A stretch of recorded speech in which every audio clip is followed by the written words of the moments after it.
ICC সভায় বাজিমাত তামিমের, বিসিবি সভাপতির বক্তব্যে মুগ্ধ অস্ট্রেলিয়া ইংল্যান্ড।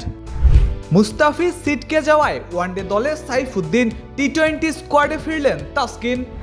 সিরিজ হারের পর আইসিসির দেওয়া শাস্তির মুখে বাংলাদেশ। আবারও বাংলাদেশের ব্যর্থতা নিয়ে ব্যঙ্গ, জিম্বাবুয়ের সংবাদ মাধ্যমে শিরোনাম বাংলা ডেথ। ইতিহাস গড়ে ভারতের মাটিতে শুরু হচ্ছে বিগ ব্যাশ লিগ। সারাদিনে ঘটে যাওয়া ক্রিকেটের দেশি বিদেশি খবরগুলো এক নজরে দেখে নেওয়া যাক।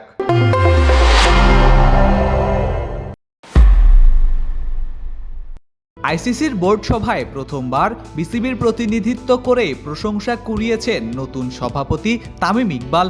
স্কটল্যান্ডে অনুষ্ঠিত সভায় তার উপস্থাপনা ও নেতৃত্বের দৃষ্টিভঙ্গিতে মুগ্ধ হয়েছে ক্রিকেট অস্ট্রেলিয়া এবং England and Wales cricket board. প্রথম উপস্থিতিতেই আন্তর্জাতিক অঙ্গনে ইতিবাচক বার্তা দিলেন বিসিবি সভাপতি। জিম্বাবুয়ের বিপক্ষে শেষ ওয়ানডের আগে পরিবর্তন এনেছে বাংলাদেশ দল।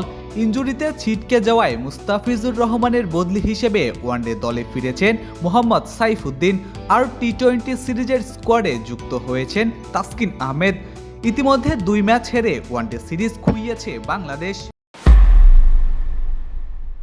জিম্বাবুয়ের বিপক্ষে দ্বিতীয় ওয়ানডেতে মন্থর ওভার রেটের কারণে বাংলাদেশ দলকে জরিমানা করেছে আইসিসি। নির্ধারিত সময়ের চেয়ে 2 ওভার পিছিয়ে থাকায় পুরো দলের ম্যাচ ফির 10% কেটে নেওয়া হবে। অধিনায়ক মেহেদী হাসান মিরাজ অভিযোগ স্বীকার করায় এ বিষয়ে আর কোনো আনুষ্ঠানিক শুনানি হয়নি। ওয়ানডে সিরিজ হারের পর বাংলাদেশকে নিয়ে আবারও ব্যঙ্গ করেছে জিম্বাবুয়ের একটি সংবাদ মাধ্যম বাংলা ডেথ। এরপর এবার তাদের শিরোনাম বাংলা ডেথ, যেখানে ইচ্ছাকৃতভাবে বাংলাদেশের নাম বিকৃত করে উপহাস করা হয়েছে। মাঠের ধারাবাহিক ব্যর্থতার পর এবার টি-20 সিরিজে ঘুরে দাঁড়িয়ে এই সমালোচনার জবাব দেওয়ার অপেক্ষায় টাইগাররা।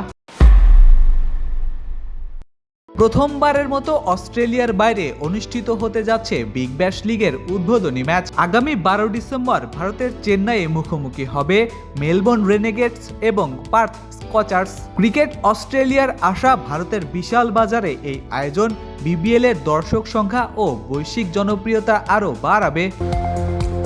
ফেসবুক, টুইটার, ইউটিউব সহ সামাজিক যোগাযোগ মাধ্যমে আমাদের ফলো করুন।